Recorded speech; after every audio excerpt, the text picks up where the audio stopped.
আসসালামু আলাইকুম। আজকে আরেকটা খুবই গুরুত্বপূর্ণ একটা প্রশ্ন নিয়ে এসেছি। একবার নয়, দুইবার নয়, পাঁচবার নয়, অপশনগুলোই দেখতে পাচ্ছেন। 15 বার, 17 বার, 16 বার, 18 বার। প্রশ্ন হচ্ছে, সুলতান মাহমুদ কতবার ভারতবর্ষ আক্রমণ করেন? এই প্রশ্ন জানার আগে আমি একটু তথ্য দেই সুলতান মাহমুদ সম্পর্কে। এই সুলতান মাহমুদ গজনির শাসনকর্তা ছিলেন। কোথাকার শাসনকর্তা ছিলেন? গজনি। যদি বলা হয় গজনি বর্তমান কোথায় অবস্থিত? গজনি বর্তমান আফগানিস্তানে অবস্থিত। কোথায়? আফগানিস্তানে। আফগানিস্তানে অবস্থিত এই গজনি শহরটা, এখানে তিনি সুলতান ছিলেন আফগানিস্তানের। তিনি ভারতবর্ষ সেই প্রাচীনকালে ধন সম্পদের মানে নরক বলা হয়, অর্থাৎ প্রাচীনকালে ধন সম্পদ পূর্ণ ছিল সেই ভারতবর্ষ।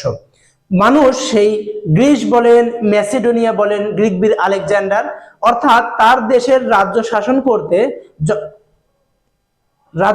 করতে যখন দেখতো যে রাজকোষ শূন্য হয়ে গেছে, তখনই ভারতবর্ষ আক্রমণ করতেন।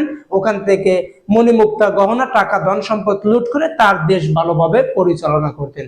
ঠিক তেমনি ভাবে সুলতান মাহমুদ ভারতবর্ষ আক্রমণ করেছিলেন 17 বার। এই 17 বার তো এখন আমরা উত্তর জানলাম, কিন্তু এই 17 বার যদি না দেয়, যদি বলা হয় সোমনাথ মন্দির কতবার আক্রমণ করেছেন, অর্থাৎ সোমনাথ মন্দির এই 17 বারের মধ্যে কততম বার সোমনাথ মন্দির আক্রমণ করেছেন, সেই জন্য আমি এই তথ্যটা দিচ্ছি। দেখো, তিনি গজনির শাসনকর্তা ছিলেন। তার শাসনকাল বলা হয়, আমরা ধরে নিতে পারি মোটামুটি বলা হয় যে 996 থেকে 1027 পর্যন্ত, কিন্তু শাসনকাল হিসাবে ধরে নেওয়া হয় 1000 থেকে 1027 সাল পর্যন্ত। তিনি এই এই রাজত্বকালে, অর্থাৎ 27 বছর রাজত্বকালে 17 বার ভারতবর্ষ আক্রমণ করেছেন, এবং তার মধ্যে সবচেয়ে তার উল্লেখযোগ্য আক্রমণ হচ্ছে ভারতের সোমনাথ মন্দির।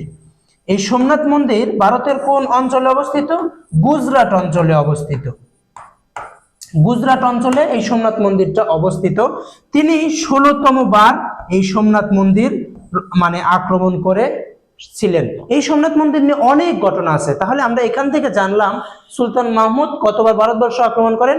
17 বার। কোথাকার শাসন ছিলেন?